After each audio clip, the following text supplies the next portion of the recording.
Olá, tudo bem? Comigo tudo certo? Espero que vocês estejam bem. Vamos lá então para a nossa aula 8. Eu sou o professor Thiago e essa é a frente de português B. Gente, essa aula é sobre figuras de linguagem. Então vamos lá. O que são figuras de linguagem? De olho ali no conceito. Ó. Figuras de linguagem são recursos expressivos que permitem um afastamento do uso literal denotativo de certas palavras e expressões para a criação de novos significados distantes do seu sentido original, por assim dizer. Um exemplo de figura de linguagem é a expressão céu da boca. Bom, gente, céu da boca, o céu não é propriamente um céu, não é isso? Nós utilizamos a expressão céu da boca e não podemos, portanto, interpretá-la de forma literal, de forma denotativa. O que nós chamamos de céu da boca, na verdade, é uma coisa chamada palato. Se a gente for olhar lá no dicionário, né, o que é céu, a gente vai encontrar uma outra definição, firmamento, enfim. A definição para essa divisão entre a cavidade bucal e nasal, a gente chama justamente de palato. Tá? No entanto, existe alguma semelhança entre o palato e o céu. Né? Utilizamos aqui a palavra com o sentido de limite, né? Esse formato algo abobadado, né? Que lembra o céu, portanto, ok? Então, ó, é importante a gente lembrar sempre que quando a gente utiliza uma figura de linguagem, ou seja, um uso mais distante do sentido original, usual das palavras, criando novas significações, a gente está fazendo uso de uma linguagem que a gente chama de conotativa ou figurada. E figurada justamente porque a gente faz uso de uma figura de linguagem, que aqui no caso é a catacrese, a gente vai falar sobre ela daqui a pouquinho. Ok? Um outro uso da linguagem, num sentido mais literal, mais próximo do seu sentido original, é o que a gente chama, portanto, de linguagem denotativa. E é importante esse macete, gente. Esse D de denotativa aqui é o D de dicionário. Portanto, linguagem denotativa é aquela linguagem com um sentido literal mais próximo do seu sentido original. E lembrar que esse D é o D de dicionário, a linguagem conotativa, por outro lado, chamada também de linguagem figurada ou linguagem metafórica, porque a metáfora é considerada a espécie de mãe das figuras de linguagem, ok? Então, sabendo disso, vamos dar uma olhada em alguns exemplos de figuras de linguagem. As figuras de linguagem se dividem normalmente em três grupos. As figuras de palavras, que são o tema da aula de hoje, as figuras de pensamento e as figuras de sintaxe, que a gente vai ver aí nas próximas aulas, ok? Vamos começar hoje então com as chamadas figuras de palavras. Todas as figuras de palavras, elas são baseadas em relações de semelhança. Começando, gente, pela mais óbvia delas, que é justamente a comparação. Então vamos lá, o que significa uma comparação? Comparar significa aproximar dois elementos, não é isso? É justamente disso que trata essa figura de linguagem. Então, ó, comparação, aproximam-se de forma explícita, isso é importante, dois elementos. Eu peguei justamente o exemplo que vocês têm lá na apostila de vocês, ok? É um exemplo bem simples, uma frase curta em ordem direta que é a seguinte: João é severo como um carrasco. Então perceba quais são os elementos aqui dessa comparação. Primeira coisa, eu vou apontar dois elementos, dois pontos de comparação. Aqui eu estou comparando o João a um carrasco, obviamente. Além desses dois elementos, eu vou apresentar uma característica que é comum a esses elementos, que no caso aqui é o adjetivo severo. Além desse elemento comum, a gente utiliza um termo de comparação. É importante, para que a comparação seja definida como tal, que ela seja explícita. E o que explicita, o que torna evidente a comparação, é justamente o emprego desse termo aqui, no caso como, mas a gente podia recorrer a outras palavras ou expressões como é semelhante a um carrasco, é tal qual, ou em forma mais coloquial, é que nem um carrasco. Ok? Então, ó, a segunda figura de palavras que a gente vai ver hoje é justamente a metáfora. Ela é importantíssima. A metáfora, ela é considerada uma espécie de mãe das figuras de linguagem. A linguagem figurada, inclusive, é muitas vezes chamada de linguagem metafórica, né? Falar por metáforas muitas vezes significa falar através do uso de figuras de linguagem, a linguagem conotativa, ok? Então, gente, o que é a metáfora? Olha, a metáfora, de uma forma geral, ela pode ser definida como uma comparação abreviada, implícita, elíptica, em que a característica e o termo de comparação ficam subentendidos pelo contexto. Peguei aqui, gente, uma música do Vando, né? Se você não conhece, talvez seus pais, seus avós conheçam, ó, que é a música Fogo e Paixão, né? Você é luz, é raio, estrela e luar. Então, ó, ninguém é propriamente luz, ninguém é propriamente raio, ninguém é propriamente estrela ou luar. Mas quando se diz você é estrela, raio, luar, luz, nós estamos claramente querendo dizer alguma coisa, tá? Então, eu tentei tornar, gente, essa comparação aqui explícita nessa explicação abaixo. É claro que aqui tem um caráter interpretativo, mas veja só, quando você diz você é luz, talvez você queira dizer você é intensa como a luz. Perceba que isso é uma metáfora. Traduzindo na forma de comparação, eu mostro aqui os dois elementos, mostro aqui um adjetivo e uso o termo de forma explícita, ok? Por isso que a gente diz que a metáfora é uma espécie de comparação elíptica, porque se dá na forma de elipse, a supressão de um termo que fica entendido pelo contexto, ok? Também chamada de abreviada ou implícita, por conta disso, né? Metáfora também, em alguns casos, significa dizer que algo é o que não é propriamente, né? Que alguma coisa é algo que ela não é, ok? Então, na sequência, outra figura importantíssima, importante não só, gente, propriamente para o estudo de figuras de linguagem, mas é um conceito que vocês veem na literatura, enfim, uma figura importante que é a prosopopeia ou personificação é um outro nome que se dá a essa figura, ok? Então, de forma bem direta, gente, consiste em atribuir características de um ser animado a um ser inanimado. O que é um ser animado? Que tem animação, que tem ânimo, que tem movimento, ok? Beleza? Então, sempre que a gente atribui características de um ser vivo a um ser que não é um ser vivo, ou ainda, gente, importante isso, sempre que nós atribuímos características humanas a algo que não é propriamente humano, a gente tem a figura da prosopopeia, tá? Exemplo também que eu peguei lá do materialzinho de vocês é a música, né? Que diz lá, meu coração não sei porquê bate feliz quando te vê. Veja só, gente, o coração é um órgão do corpo humano, né? Em sentido metafórico, ele representa o aspecto emocional do ser, o aspecto afetivo, né? Tudo que é abstrato, o amor, enfim.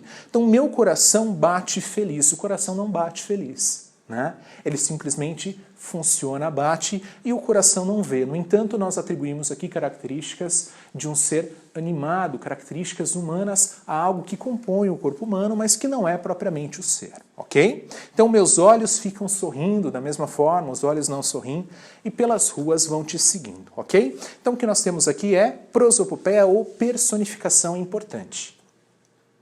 Uma outra palavra, gente, uma outra figura, perdão, importante, é justamente a catacrese, né? A catacrese a gente usou como exemplo lá no comecinho da aula para a gente falar sobre o que são figuras de linguagem. Catacrese, gente, de forma bem simples, significa emprestar o nome de uma coisa e colocar em outra, ok? Tem uma definiçãozinha aqui um pouquinho mais técnica. Vejam lá, ó, muitos manuais descrevem a catacrese como uma metáfora desgastada, ou seja, de tão empregada, de tão utilizada, perde-se a noção de que se trata de um distanciamento do sentido original do termo. Calma que isso vai ficar claro já daqui a pouquinho, ok? A gente já vai dar uma olhada nos exemplos. De forma mais simples, pode-se descrever a catacrese como uma espécie de empréstimo. Veja só, os exemplos acho que vão esclarecer. Quando a gente usa uma expressão como pé da mesa, o pé da mesa não é um pé literalmente, ele é um apoio, é um suporte. Não é isso? Mas a gente encontra alguma semelhança entre o suporte, um dos suportes de uma mesa, e a função de um pé, que está em contato com o chão, dá sustentação, não é isso? Agora perceba que no dia a dia a gente não percebe isso como uma figura de linguagem. Ela está bastante desgastada, né? Então são expressões que já foram consagradas pelo uso, mas não deixam de ser uma figura de linguagem em uso conotativo da linguagem, beleza? Na sequência, navegar na internet, né? Nós não navegamos propriamente na internet, mas isso aqui vem de uma metáfora que é chamar a internet de mar de informações, beleza? Por isso, nós somos internautas, navegamos na internet, é um empréstimo, também uma catacrese, ok? Curiosa essa expressão, ó, nós embarcamos em navios, trens, aviões, metrôs, não é isso? A expressão embarcar é formada por um processo de derivação parasintética, não é isso? Ó, vem de barco, mas nós embarcamos em aviões, enfim, por extensão, nós utilizamos essa palavra e não a interpretamos de forma literal. E a expressão soterrado por lixo. Uma pessoa que é soterrada, ela precisa ser soterrada por terra. Aliás, gente, a expressão soterrar significa cobrir com terra. Se a gente está dizendo aí soterrado por lixo, soterrado de, sei lá, elogios, enfim, a gente está usando, né, em sentido muito conotativo, muito figurado, portanto. Beleza? Na sequência, essa figura também é importante, metonímia. Figura que se caracteriza pela substituição de termos que têm proximidade semântica. A gente já falou de semântica nas aulas anteriores. Semântica é significado, não é isso? Então perceba, gente, existem algumas categorias de metonímia. Veja lá, por exemplo, quando a gente fala do conteúdo pelo continente, o que é conteúdo? Vou usar aqui a caixa de giz, como exemplo.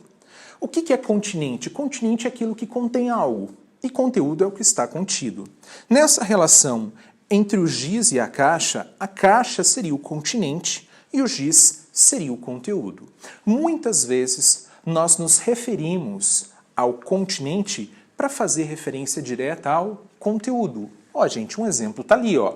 Tomei uma garrafa de água, não é propriamente a garrafa que a gente toma. O que a gente toma é o conteúdo. Então, comi um pacote de bolacha, enfim. Tudo isso, gente, é uma substituição que a gente chama de metonímia, ok?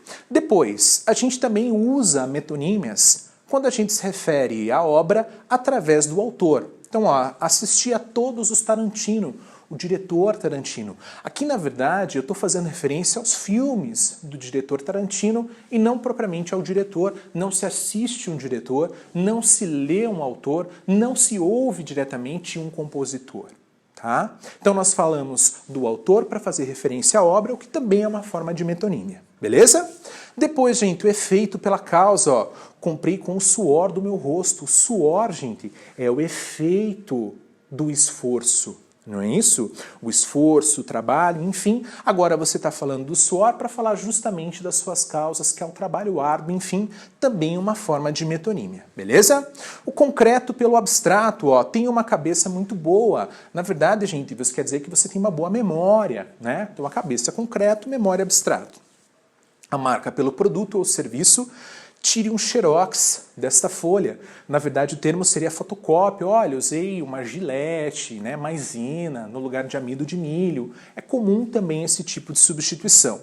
E um tipo específico de metonímia é a sinédoque. Inclusive, se vocês olharem lá no materialzinho de vocês, vocês vão ver, gente, que a sinédoque, ela está à parte, né? Ela está como uma outra figura de linguagem.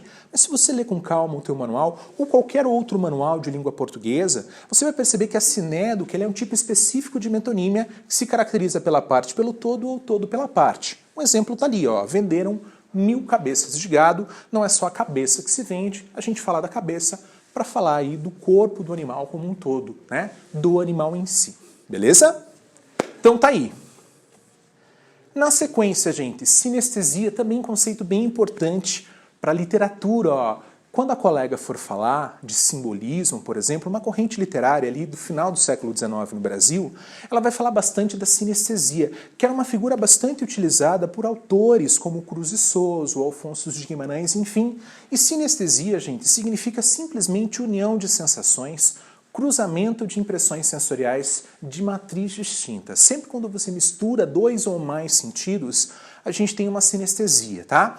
Exemplos do dia a dia, um do dia a dia e um outro um pouquinho mais literário aqui, ó. Ouvimos um som áspero. Quando você fala em som áspero, você está fazendo referência à audição, o som, e áspero é uma impressão táctil. Portanto, existe aqui um cruzamento entre duas impressões sensoriais distintas. Um som ele pode ser intenso, um som pode ter outros adjetivos, ser caracterizado por outros adjetivos. Quando você usa a expressão áspero, você está fazendo referência indireta ao tato. Portanto, a gente tem o cruzamento de duas impressões sensoriais distintas, que a gente tem a sinestesia. Beleza? Aqui também, ó, o azul da manhã cheirava muito bem. Ó. O azul cheirava muito bem. né? Você está fazendo referência ao odor da manhã, enfim, mas esse odor, ele não tem a ver com o azul, que é aí, gente, uma maneira indireta de falar sobre a luz da manhã, o céu da manhã. Ok? Beleza? Vamos lá? E 2 exercíciozinhos para vocês. Eu vou fazer aqui de forma bem rápida, que o nosso tempo também já está acabando, tá? São os 2 primeiros exercícios lá de vocês. O primeiro é da Well, que diz o seguinte: assinale a alternativa que encerra que contém uma palavra empregada conotativamente, ou seja, em sentido figurado. Ok? Depois você lê com calma lá todas as alternativas, mas vamos dar uma olhadinha na C, né? Vamos simplificar, encurtar o nosso caminho aqui, ó. Pressentimos que estamos vivendo a aurora de um grande momento. O que é a aurora de um grande momento? A aurora, gente, é o nascer do sol, não é isso?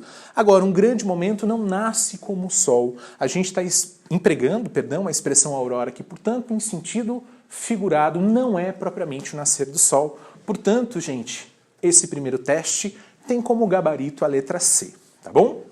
Depois, na sequência, na frase a mocidade ao noivado, ocorre, claro, a figura que é a metáfora. Estou comparando a mocidade ao noivado de forma implícita, sem aquele elemento de comparação, sem aquela palavra que explicita a mocidade é como, o noivado é tal como, mas eu estou identificando alguma semelhança entre esses 2 elementos. Estou dizendo que alguma coisa é o que ela não é propriamente, portanto, metáfora.